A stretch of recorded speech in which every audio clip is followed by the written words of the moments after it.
Welcome viewers. இந்த வீடியோவில் என்னுடைய வாய்ஸ் கொஞ்சம் வேறு மாதிரி தான் இருக்கும். கொஞ்சம் உடம்பு சரியில்லாமல் இருக்குது, த்ரோட் ப்ராப்ளமாக இருக்குது. ஸோ அட்ஜஸ்ட் பண்ணிக்கோங்க. வீடியோக்குள்ளே போகலாம். சென்னை வியாசர்பாடியை சேர்ந்த 17 வயதான பிரியா சின்ன வயசுலேருந்தே ஃபுட்பால் விளையாடுறதுல ரொம்பவே இன்ட்ரெஸ்டாக இருந்திருக்காங்க. நேஷனல் லெவலில் கூட பல போட்டிகளில் விளையாண்டு பல சாதனைகள், பல ப்ரைஸஸை வின் பண்ணியிருக்காங்க. ஸ்கூல் படிச்சுட்டு இருந்த பிரியா காலேஜுக்கு போகிறப்ப கூட குயின் மேரி காலேஜில் ஸ்போர்ட்ஸ் கோட்டாவில் தான் உள்ளே போயிருக்காங்க. அந்த காலேஜில் பிரியா ஃபுட்பால் விளையாடுறத பார்த்துட்டு தான், நல்லா விளையாடுறாங்க அப்படிங்கிறத பார்த்துட்டு தான் காலேஜ்லையும் எடுத்திருக்காங்க. காலேஜில் ஃபிசிக்கல் எஜுகேஷன் கோர்ஸ் தான் எடுத்திருக்காங்க. ஃபர்ஸ்ட் இயர் படிச்சுட்டு இருந்த பிரியா காலையில 4 மணிக்கு எந்திரிச்சு பிராக்டிஸுக்கு போயிட்டு நைட்டு 8 மணிக்கு தான் பிராக்டிஸ் எல்லாமே முடிஞ்சு வீட்டுக்கு வருவாங்க அப்படின்னு சொல்றாங்க. அப்படி இருந்த சமயத்துல தான் ரீசெண்டா போன அக்டோபர் மாசம் அப்படி ஃபுட்பால் விளையாடிட்டு இருக்கும் பொழுது திடீர்னு பிரியாவுடைய வலது கால் முட்டி வலிக்க ஆரம்பிச்சிருக்கு. அப்போ பெரியார் நகர்ல இருக்கிற ஜிஹெச்சுக்கு போய் என்ன அப்படின்னு சொல்லிட்டு செக் பண்ணி பார்க்கும் பொழுதுதான் பிரியாவுடைய வலது கால் முட்டியில் இருக்கிற ஜவ்வு கிழிஞ்சிருக்கு அப்படிங்கிறது தெரிய வருது. இத சரி பண்ணலாம் அப்படின்னு போன பிரியா இப்ப உயிரோட இல்ல. ஒரு முட்டியில் இருக்கிற ஜவ்வு கிழிஞ்சிருச்சு அப்படின்னு சொல்லி ஹாஸ்பிட்டல்ல அட்மிட் ஆன பிரியாவுக்கு அப்படி என்னதான் நடந்துச்சு,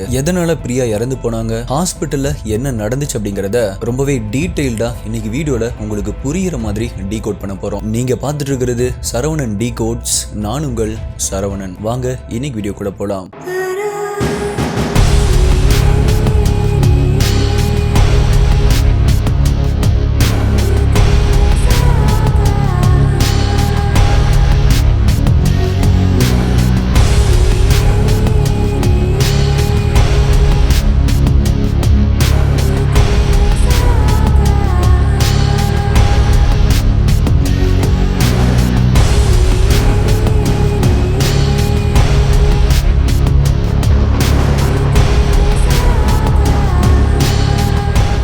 ஸ்கூல்ல இருந்து வந்த என்னுடைய பையன் வீட்டுக்கு வந்ததுமே போன் எடுத்து வச்சுக்கிறான். அவனுக்கு 5 வயசு தான் ஆகுது. ஆனா இப்பவே பயங்கரமா போன் நோண்டுறான். போன்ல பப்ஜி அது இதுன்னு என்னென்னமோ கேம்ஸ் எல்லாம் விளையாண்டு இருக்கான். நான் என்ன சொன்னாலுமே கேட்க மாட்டேங்கிறான். அப்படி இந்த காலத்து குழந்தைகளை நம்ம எப்படி வளர்த்துட்டு இருக்கோம், அவங்களை கரெக்டா தான் வளர்த்திட்டு இருக்கோமா, நம்மளுடைய பையன் இல்ல நம்மளுடைய பொண்ணு ஃபியூச்சர்ல ஒரு நல்ல பையனா இல்ல ஒரு நல்ல பொண்ணா தான் வருவாங்களா, இந்த மாதிரி கவலை ஒவ்வொரு பேரண்ட்ஸுக்குமே இப்ப இருந்துட்டு இருக்கு. இந்த மாடர்ன் ஏரால குழந்தைகளுக்கு ஏத்த மாதிரி நம்ம தான் நம்மளை அப்டேட் பண்ணிக்கணும். குட்டி குழந்தைகள்ல இருந்து சுட்டி குழந்தைகள்ல இருந்து டீனேஜ் குழந்தைகள் வரைக்குமே எப்படி பேரண்டிங் பண்றது அப்படிங்கறத ரொம்பவே சூப்பரா சொல்ற புக் தான் parenting tips for Indian parents அப்படிங்கிற இந்த புக். இந்த புக் சம்மரியா குக்கு எஃப்எம்ல ஆடியோ ஃபார்மேட்ல, அதுவும் தமிழ்ல தான் கேட்டேன். குக்கு எஃப்எம்ல இந்த மாதிரியான பல புக்ஸை ஆட் பண்ணிட்டே வருவாங்க. ஒரு வருஷம் ஃபுல்லாவே இந்த மாதிரியான புக்ஸை கேட்டு ரசிக்கிறதுக்கு 399 ரூபாய் மட்டும்தான். ஆனா நம்ம சேனல் சப்ஸ்கிரைபர்ஸ் T5T50 இந்த ஆஃபர் கோட் யூஸ் பண்ணா 399 இருந்து 200 ரூபாய் டிஸ்கவுண்ட் ஆகி 199 ரூபாய்க்கு உங்களுக்கு கிடைக்கும். ஆஃபர் கோட் ஆப்புடைய லிங்க் கீழே டிஸ்கிரிப்ஷன் மற்றும் பின்னாடி கமெண்ட்ல கொடுத்துருக்கேன், யூஸ் பண்ணிக்கோங்க. ஆல்சோ இந்த மாதிரி வேற ஏதாவது புக் தமிழ்ல ஆடியோ ஃபார்மேட்ல உங்களுக்கு வேணும் அப்படின்னா ரிக்வெஸ்ட் ஃபார்மும் கீழே கொடுத்துருக்காங்க, அதுல நீங்க ரிக்வெஸ்ட் பண்ணலாம். குக்கு எஃப்எம் கேளுங்க மனதிற்கு பிடித்ததை. இந்த வீடியோல நான் சொல்றேன் யூடியூப்ல காமிக்க முடியாத இமேஜஸ் மற்றும் வீடியோஸ் எல்லாமே நம்மளுடைய டெலிகிராம் குரூப்ல தான் அப்டேட் பண்ணுவேன். யூடியூப்ல கரெக்டா நோட்டிபிகேஷன் வராதவங்களுக்குமே அங்க இன்ஸ்டன்டா அப்டேட் வந்துடும். டெலிகிராம் குரூப்புடைய லிங்க் டிஸ்கிரிப்ஷன் மற்றும் பின்னாடி கமெண்ட்ல கொடுத்துருக்கேன், அதுல ஜாயின் பண்ணி செக் பண்ணி பாருங்க.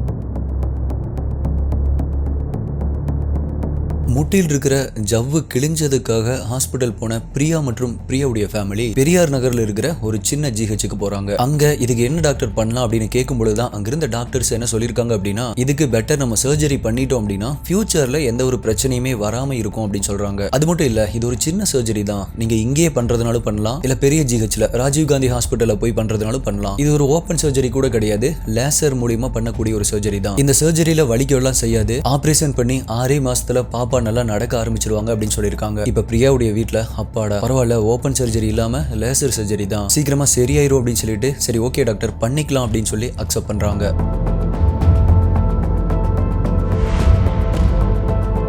அப்படி ஆப்ரேஷனுக்காக செக் பண்ணி பார்க்கும் பொழுதுதான் பிரியாவிற்கு கோல்டு இருந்திருக்கு, அதாவது சளி இருந்திருக்கு. ஸோ இப்போ இந்த ஆப்ரேஷனை பண்ண வேண்டாம், தள்ளி வைக்கலாம் அப்படின்னு சொல்லிட்டு கொஞ்ச நாட்கள் வெயிட் பண்றாங்க. ஸோ பிரியாவிற்கு அந்த சளி குணமாகிறதுக்கான எல்லா ட்ரீட்மெண்ட்ஸும் வழங்கப்படுது. சில நாட்கள்ல சளி எல்லாமே சரியானதுக்கு அப்புறமா பிரியாவுடைய ஆப்ரேஷன் பண்றதுக்காக ரெடி ஆகுறாங்க. அப்போ ஆப்ரேஷன் பண்றதுக்கு கொஞ்ச நேரத்துக்கு முன்னாடி சில மருந்து எல்லாம் எழுதி கொடுத்து இந்த மருந்தை போய் வெளியே வாங்கிட்டு வாங்க அப்படின்னு பிரியாவுடைய ஃபேமிலி கிட்ட அங்கிருந்து டாக்டர் சொல்லியிருக்காங்க. அதுக்கு பிரியாவுடைய ஃபேமிலி ஏன்னா கவர்மெண்ட் ஹாஸ்பிட்டல்ல மருந்து கூடவா இல்லை அப்படின்னு கேட்டிருக்காங்க. அதுக்கு டாக்டர்ஸ் ஆமா இந்த மருந்து தீந்து போச்சு, நீங்க போய் வாங்கிட்டு வந்துருங்க அப்படின்னு எந்த ஹாஸ்பிட்டல்ல போய் இந்த மருந்தை வாங்கிட்டு வரணும் அப்படிங்கறதையும் சொல்லியிருக்காங்க.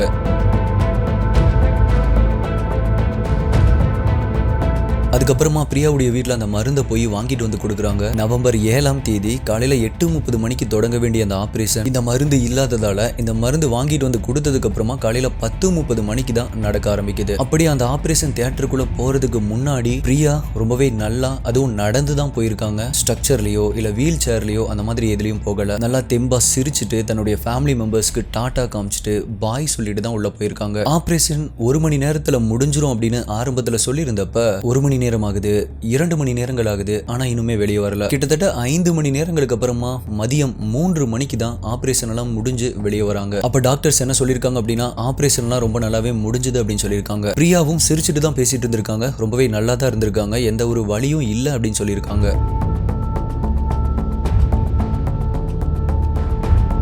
அப்பதான் பிரியாவுடைய ஃபேமிலி பிரியாவுடைய வலது காலை பாக்குறாங்க. தொடையிலிருந்து கீழே வரைக்குமே ஏதோ டைட்டா கட்டி இருக்கிறத பாக்குறாங்க. உடனே டாக்டர்ஸ் கிட்ட எதுக்கு டாக்டர் இந்த மாதிரி பாப்பாவுடைய தொடையிலிருந்து காலுடைய கீழே வரைக்குமே இந்த மாதிரி கட்டி இருக்கீங்க அப்படின்னு கேட்கும் பொழுது அது ஒன்றும் இல்ல, ஜவ்வு பத்தல, அதனால மேல இருந்து கீழே இருந்து கொஞ்சம் எடுத்து வச்சிருக்கோம் அப்படிங்கிற மாதிரி சொல்லியிருக்காங்க. அது ஜவ்வா இல்ல டிஷ்யூஸா இல்ல சதை எடுத்து வச்சாங்களா அப்படிங்கிறது கரெக்டா தெரியல. பிரியாவுடைய ஃபேமிலி மெம்பர்ஸும் சரி ஓகே அப்படின்னு டாக்டர் சொல்றத சரின்னு கேட்டுட்டு பிரியா டிஸ்சார்ஜ் ஆனா வீட்டுக்கு கூட்டிட்டு போயிடலாம் அப்படின்னு வெயிட் பண்ண ஆரம்பிக்கிறாங்க. ஆனா அன்னைக்கு நைட்டு சரியா இரவு 9:30 மணிக்கு பிரியாவுடைய கால் ரொம்பவே பயங்கரமா வலிக்க ஆரம்பிச்சிருக்கு. அந்த வலி தாங்க முடியாம பிரியா ரொம்பவே கத்தி அழுக ஆரம்பிச்சிருக்காங்க. கூட பிரியாவுடைய அம்மா மற்றும் பிரியாவுடைய அப்பா மட்டும் தான் இருந்திருக்காங்க. உடனே பிரியா இப்படி அழுதுட்டு இருக்கிறத பார்த்து டாக்டர்ஸை கூப்பிட்டு காமிக்கும் பொழுது அது ஒண்ணும் இல்ல, பிரியாக்கு சர்ஜரி பண்ண அந்த பெயினா தான் இருக்கும் அப்படின்னு சொல்லிட்டு பெயின் கில்லர்ஸை கொடுத்து தூங்க வச்சிருக்காங்க. அப்போ நைட்டு தூங்க ஆரம்பிச்ச பிரியா காலையில 4 மணி அளவுல மறுபடியுமே அந்த கால் வலியால எந்திரிச்சு அழுக ஆரம்பிக்கிறாங்க. இப்போ டாக்டர்ஸ் அந்த மருந்து அங்க இல்ல அப்படின்னும் அதை போய் வெளியே வாங்கிட்டு வாங்க அப்படின்னு பிரியாவுடைய பேரண்ட்ஸ் கிட்ட சொல்லியிருக்காங்க. ஸோ பேரண்ட்ஸ் அந்த நேரத்தில் வெளியே போய் அந்த மருந்தை வாங்கிட்டு வந்து கொடுக்குறாங்க. இப்போ மறுபடியுமே பிரியாவிற்கு அந்த பெயின் கில்லர்ஸ் கொடுத்து தூங்க வைக்கிறாங்க.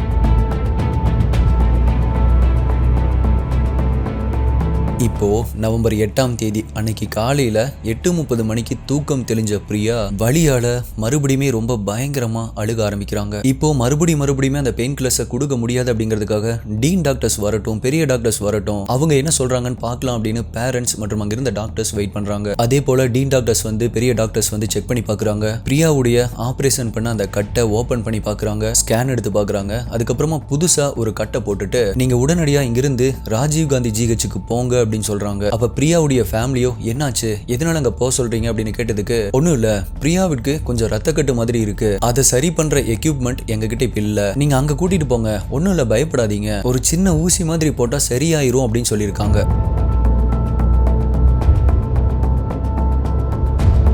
அதுக்கப்புறமா அன்னைக்கே அதாவது நவம்பர் 8ஆம் தேதியே ராஜீவ்காந்தி ஹாஸ்பிட்டலுக்கு கூட்டிட்டு வராங்க. அங்க போய் மறுபடியுமே ஸ்கேன் எடுத்து பாக்குறாங்க, எக்ஸ்ரே எடுத்து பாக்குறாங்க. எல்லாமே எடுத்து செக் பண்ணி பார்க்கும் பொழுதுதான் பிரியாவுடைய வலது காலில் இருந்த ரத்த குழாய்கள்ல பிளாக் ஏற்பட்டிருக்கு, அதாவது அடைப்பு ஏற்பட்டிருக்கு அப்படின்னு சொல்றாங்க. இதை கேட்டு அதிர்ச்சி அடைஞ்ச பிரியாவுடைய ஃபேமிலி பயந்து போய் இப்ப என்ன சார் பண்றது, இதுக்கு என்ன பண்ணலாம் அப்படின்னு கேட்டிருக்காங்க. அதுக்கு டாக்டர்ஸ் என்ன சொல்லியிருக்காங்க அப்படின்னா எங்கனால இப்ப எதுவுமே சொல்ல முடியாது, பிரியாவுடைய தொடைப்பகுதி கிட்ட ஓபன் பண்ணி அதாவது அந்த இடத்துல கிழிச்சு சர்ஜரி மாதிரி பண்ணி பார்க்கணும், அப்படி பண்ணி பார்த்தாதான் அந்த ரத்த குழாய் அடைப்பை எடுக்க முடியுமா இல்லையா அப்படிங்கிறது எங்களுக்கு தெரிய வரும், அதுக்கப்புறமா தான் நாங்க எதுவா இருந்தாலுமே சொல்ல முடியும் அப்படின்னு சொல்லியிருக்காங்க. பிரியாவுடைய ஃபேமிலி சரி ஓகே அப்படி பண்ணி பாருங்க அப்படின்னு சொன்னதுக்கு அப்புறமா பிரியாவுடைய தொடை பகுதியில ஓபன் பண்ணி செக் பண்ணி பாக்குறாங்க. அப்படி செக் பண்ணி பார்க்கும் பொழுது அந்த அடைப்பை சரி செஞ்சிடலாம் அப்படின்னு சொல்றாங்க. இப்போ நிம்மதி அடைஞ்ச பிரியாவுடைய ஃபேமிலி அந்த சர்ஜரி பண்றதுக்கும் ஓகே சொல்றாங்க. இப்ப பிரியாவுக்கு அந்த பிளாக்கை சரி செய்யறதுக்கான சர்ஜரி செய்யப்படுது.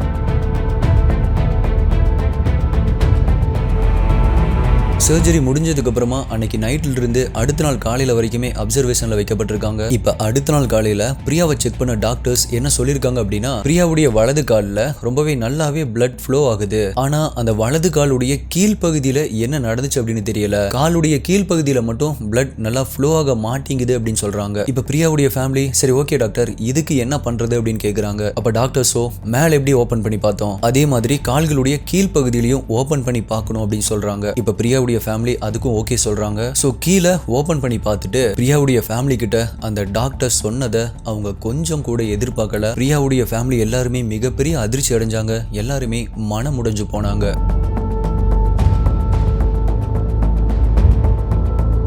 அப்படி டாக்டர்ஸ் என்ன சொன்னாங்க அப்படின்னா, உங்களுடைய பொண்ணுடைய வலது காலுடைய கீழ்ப்பகுதியில் இருக்கிற தசை எல்லாமே, சதை எல்லாமே. அதை கேட்டு ரொம்பவே ஷாக்கான இவங்க, என்ன டாக்டர் இப்படி சொல்றீங்க, எப்படி இப்படி நடக்கும் அப்படின்னு கேட்டதுக்கு, இல்ல நீங்க பிரியாவை அந்த ஹாஸ்பிட்டல் இருந்து இங்க கூட்டிட்டு வரும் பொழுதே பிரியாவுடைய கால் அழுகிதான் கூட்டிட்டு வந்திருக்கீங்க அப்படின்னு சொல்றாங்க. அதுக்கு பிரியாவுடைய ஃபேமிலியோ, இல்ல டாக்டர் நாங்க அப்படியெல்லாம் அங்க எதுவுமே பண்ணலையே, என்ன நடந்திருக்க முடியும் அப்படின்னு கேட்டதுக்கு, அப்போ இங்கிருந்த டாக்டர்ஸ் என்ன சொல்லியிருக்காங்க அப்படின்னா, அந்த ஹாஸ்பிட்டல்ல பிரியாவுடைய தொடையில நல்லா இறுக்கி கட்டி இருக்காங்க. அதனால அங்கிருந்து காலுடைய கீழ்ப்பகுதிக்கு பிளட் ஃப்ளோ ஆகாம இருந்திருக்கு. சோ அதனாலதான் கீழிருந்த தசைப்பகுதி எல்லாமே அழுகி போயிருக்கு அப்படின்னு சொல்றாங்க. இப்ப பிரியாவுடைய ஃபேமிலி, சரி ஓகே டாக்டர் இப்ப என்ன பண்றது அப்படின்னு கேக்குறாங்க. அப்ப டாக்டர்ஸ், அப்படி கீழே இருக்கிற தசையில் இருக்கிற ரத்தம் மேல வந்து உடல் முழுக்க பரவ ஆரம்பிச்சது அப்படின்னா அது பிரியாவுடைய உயிருக்கே ஆபத்தா முடிஞ்சிடும். சோ முடிஞ்ச அளவுக்கு நம்ம எவ்வளவு சீக்கிரமா பிரியாவுடைய காலை எடுக்கிறோமோ அது வரைக்கும் நம்ம பிரியாவுடைய உயிரை காப்பாற்ற முடியும் அப்படின்னு சொல்லியிருக்காங்க.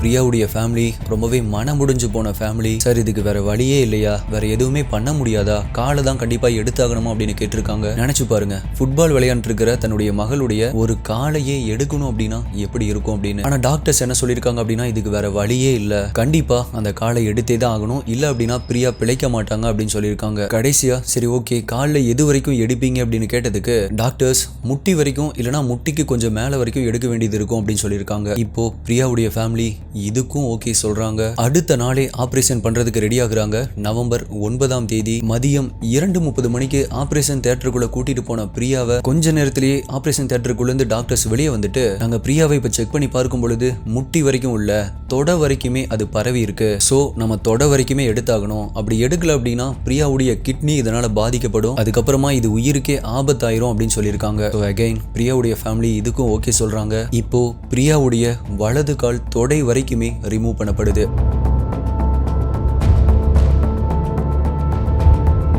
ஆபரேஷன் முடிஞ்சதுக்கு அப்புறமா பிரியா ஐசியூல வைக்கப்படுறாங்க. இப்போ இது எல்லாத்துக்குமே காரணமான பெரியார் நகர் ஜிஹெச்ல இருக்க அந்த ஹாஸ்பிட்டல் முன்னாடி பிரியாவுடைய ஃபேமிலியை சேர்ந்தவங்க அங்க போய் போராட்டம் பண்ண ஆரம்பிக்கிறாங்க. அப்பதான் இந்த செய்தி வெளியவே தெரிய ஆரம்பிச்சிருக்கு. உடனே அரசியல் தலைவர்கள் எல்லாருமே வந்து பார்க்க ஆரம்பிக்கிறாங்க. கால் ரெடி பண்ணி தரோம் அப்படின்னு சொல்லியிருக்காங்க. கவர்மெண்ட் வேலை தருவதாகவும் 10 லட்சம் ரூபாய் இழப்பீடு தருவதாகவும் சொல்லியிருக்காங்க. அது மட்டும் இல்லாம கண்டிப்பா அந்த டாக்டர்ஸ் மேல நடவடிக்கை எடுக்கப்படும் அப்படின்னு ஆறுதல் சொல்லியிருக்காங்க. அதற்கு பிறகு போராட்டத்தை கைவிட்ட பிரியாவுடைய ஃபேமிலி ஹாஸ்பிட்டலுக்கு வராங்க. பிரியாவை கவனிச்சுக்க ஆரம்பிக்கிறாங்க. அதுக்கப்புறமா 2 நாட்கள் பிரியா நல்லா தான் இருந்திருக்காங்க. ஆனா குளிர் காய்ச்சல் மட்டும் வர ஆரம்பிச்சிருக்கு. அப்போ டாக்டர்ஸ் செக் பண்ணி பார்க்கும் பொழுதுதான் ஆபரேஷன் பண்ண இடத்துல கொஞ்சமா சதை வளர்ந்துட்டு இருக்கு, அதை நம்ம ரிமூவ் பண்ணி ஆகணும் அப்படின்னு சொல்லியிருக்காங்க. இப்ப அகைன் பிரியாவுடைய ஃபேமிலி என்ன சார் பண்ணணும் அப்படின்னு கேக்குறாங்க. அதுக்கு டாக்டர்ஸ் ஒன்னும் இல்ல, அதை ஓபன் பண்ணி கொஞ்சமா சீவி விடணும், அதை ரிமூவ் பண்ணிட்டா போதும், வேற எதுவுமே ஆகாது அப்படின்னு சொல்லியிருக்காங்க.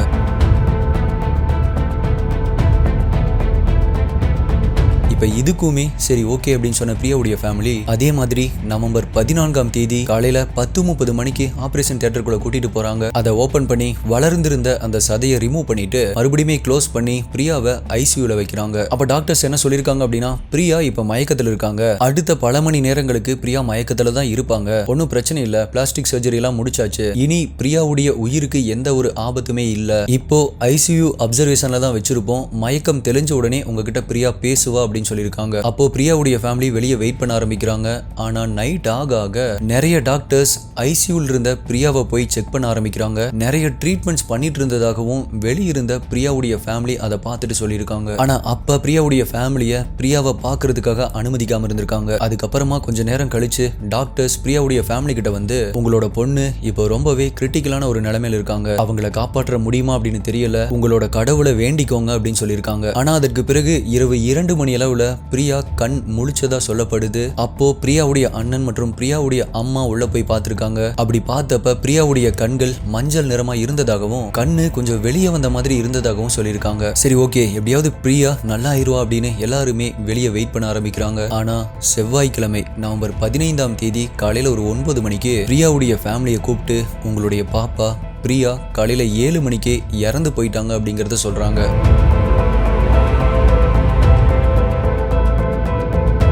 பிரியாவை பெரியார் நகர் ஹாஸ்பிட்டல் இருந்து இந்த ஹாஸ்பிட்டலுக்கு கொண்டு வந்து காலை எடுக்கணும் அப்படின்னு சொன்னப்ப அந்த ஹாஸ்பிட்டல்ல தான் தப்பா ஆபரேஷன் பண்ணிருக்காங்க அப்படிங்கறத சொன்னப்ப பிரியாவுடைய ஃபேமிலி அங்க அந்த பெரியார் நகர் ஹாஸ்பிட்டல்ல யாரு பிரியாக்கு ஆபரேஷன் பண்ணாங்களோ அந்த டாக்டர்ஸ்க்கு தொடர்ந்து கால் பண்ணிருக்காங்க. அப்ப அட்டென்ட் பண்ண அந்த டாக்டர்ஸ் வெயிட் பண்ணுங்க, நாங்க அங்க வரோம் அப்படின்னு சொல்லியிருக்காங்க. ஆனா வராம இருந்திருக்காங்க. அந்த டாக்டர்ஸ்ல ஒருத்தருடைய பெயர் சோமு, இன்னொருத்தருடைய பெயர் பால் அப்படின்னு பிரியாவுடைய அண்ணன் சொல்லியிருக்காரு. அடுத்த நாள் இந்த ஹாஸ்பிட்டலுக்கு வந்த அந்த 2 டாக்டர்ஸ் கிட்ட பிரியாவுடைய ஃபேமிலி எப்படி இந்த மாதிரியான ஒரு ஆபரேஷனை பண்ணிருக்கீங்க அப்படின்னு கேட்டப்ப அதுக்கு அந்த டாக்டர்ஸ் என்ன சொல்லியிருக்காங்க அப்படின்னா, நாங்க எங்களுடைய பொண்ணு மாதிரி நினைச்சுதான் ஆபரேஷன் பண்ணோம், ஆனா இப்படி ஆயிருச்சு, நாங்க வேணும்னே பண்ணல அப்படின்னு சொல்லியிருக்காங்க. எதுக்கு அந்த மாதிரி ரொம்பவே டைட்டா பேண்டேஜ் போட்டீங்க, எதுக்கு சரியான நேரத்துல அதை கலட்டாம விட்டீங்க அப்படிங்கிற பல கேள்விகளுக்கு அவங்க கிட்ட இருந்து சரியான பதில் இல்லை அப்படின்னு சொல்லியிருக்காங்க.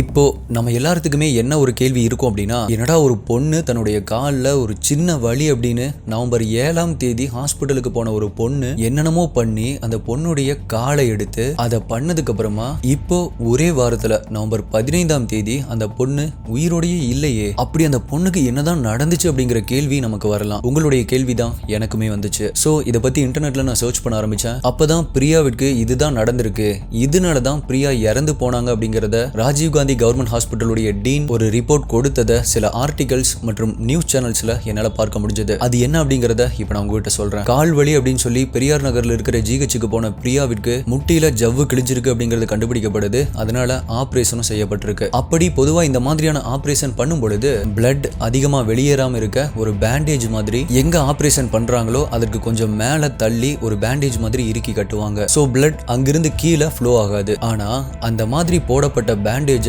ஒரு குறிப்பிட்ட டயத்துக்குள்ள ரிமூவ் பண்ணி ஆகணும். அப்படி அந்த டைம்குள்ள ரிமூவ் பண்ணாம விட்டோம் அப்படின்னா பிளட் ஃப்ளோ இல்லாம அங்க இருக்கிற தசைகள், செல்கள், டிஷ்யூஸ் எல்லாமே இறக்க ஆரம்பிச்சிடும். அந்த மாதிரி பிரியாவுக்கு ஆபரேஷன் முடிஞ்சதுக்கு அப்புறமாவும் அந்த பேண்டேஜை கலட்டாம ரொம்பவே லேட்டா தான் ரிமூவ் பண்ணிருக்காங்க. இதனால பிரியாவுடைய காலுக்கு போற அந்த பிளட் ஃப்ளோ போகாம இருந்திருக்கு. இதனால காலில் இருந்த சில பகுதியில் இருந்த டிஷ்யூஸ், சதைகள், தசைகள் எல்லாமே அழுக ஆரம்பிச்சிருக்கு. இத நெக்ரோசிஸ் அப்படின்னு சொல்லுவாங்க. நெக்ரோசிஸ் அப்படின்னு சொல்லிட்டு கூகுள் சர்ச் பண்ணி பாருங்க. அந்த இமேஜஸ் எல்லாம் நான் இங்க இந்த வீடியோல கூட காமிக்க முடியாது. அந்த மாதிரியான ஒரு சூழ்நிலைக்கு போகுது.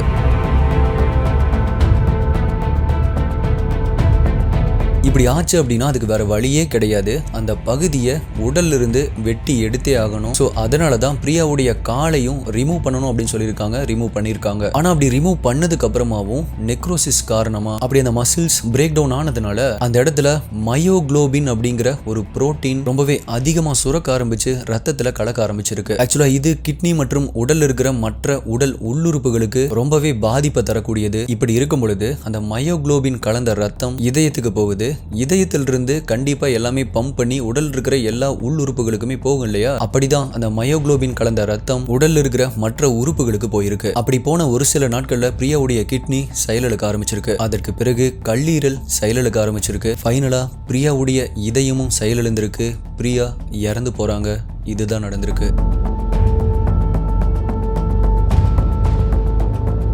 ஒரு சின்ன தப்பு தான், ஆனா அது பல எதிர்பார்ப்புகளோடு இருந்த பல சாதனைகள் படைக்க இருந்த பிரியாவுடைய உயிரையே எடுத்துருச்சு. கண்டிப்பா இது மருத்துவர்களுடைய தப்பு தான். அவங்க தான் முழு பொறுப்பு ஏற்றாகணும் அப்படின்னு எல்லாருமே சொல்றாங்க. நம்ம கடவுளா பார்க்கிற ஒரு மனிதர் அப்படின்னா அது டாக்டர் மட்டும்தான். ஏன் அப்படின்னா கடவுளுக்கு அடுத்தபடியா ஒரு உயிரை காப்பாற்றுவது டாக்டர் தான். அப்படியான அவங்களுடைய அலட்சியம் எப்படிப்பட்ட ஒரு விபத்தை ஏற்படுத்தும் அப்படிங்கிறதுக்கு இது ஒரு உதாரணம். கண்டிப்பா இந்த மாதிரி நிறைய இடங்கள்ல இருக்கு அப்படிங்கறத நம்மளால இல்ல அப்படின்னு சொல்ல முடியாது. நம்ம சில வாரங்களுக்கு முன்னாடி ஒரு வீடியோ கூட போட்டிருந்தோம். டெரிஃபையிங் 16 minutes அப்படிங்கிற ஒரு வீடியோ. டாக்டர்ஸ் உடைய அலட்சியத்தால தான் அந்த வீடியோல அவருக்கு உயிர் போயிருக்கும். அந்த வீடியோவுடைய லிங்கை மேல கார்ட்ல மற்றும் டிஸ்கிரிப்ஷன்ல தரேன். கமெண்ட் செக்ஷன்ல போய் இப்ப செக் பண்ணி பாருங்க. என்னாலேயே நம்ப முடியல. ஏன் அப்படின்னா ப்ரோ எனக்கு இந்த மாதிரி நடந்திருக்கு, ப்ரோ எனக்கு இந்த மாதிரி நடந்திருக்கு, எனக்கும் இப்படிதான் நடந்துச்சு. இந்த மாதிரி அவங்களுடைய ஹாஸ்பிட்டல் எக்ஸ்பீரியன்ஸை எத்தனை பேர் கமெண்ட் பண்ணியிருக்காங்க அப்படிங்கிறத பாருங்க. எனக்கு அதை பார்த்து ரொம்பவே ஆச்சரியமா இருந்துச்சு. எத்தனை பேருக்கு இந்த மாதிரி நடந்திருக்கு, எத்தனை பேர் இப்படி இருக்காங்க, எத்தனை பேர் இனிமே சொல்லாம இருப்பாங்க அப்படின்னு எனக்கு தோணுச்சு. பிரியாவுடைய